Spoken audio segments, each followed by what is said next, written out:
আসসালামু আলাইকুম। আমার প্রাণের ছোট ভাইদের সাথে, কোরআনের পাখি ভাইদের সাথে একটু কথা বলবো। তামিল একটু নিয়ে আসো এদিকে। আসসালামু আলাইকুম। ওয়ালাইকুম আসসালাম। কেমন আছো? আলহামদুলিল্লাহ। তো তোমার কাছ থেকে একটা কিরাত শুনতে চাচ্ছি, একটু শোনাবা? জি। أعوذ بالله من الشيطان الرجيم. بسم الله الرحمن الرحيم.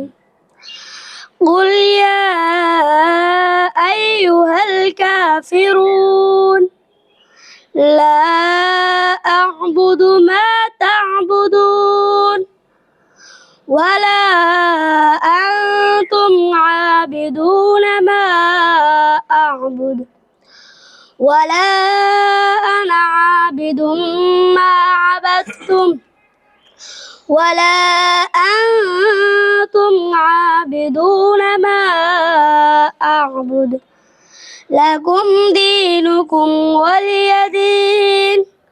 صدق الله العظيم. আলহামদুলিল্লাহ, তার কিরাত শুনে আমি অনেক মুগ্ধ। তো এখানে যারা আছে সবাই দোয়া করবেন, এরা যেন তাদের মা বাবার মুখে হাসি ফোটাতে পারে। আল্লাহ হাফেজ।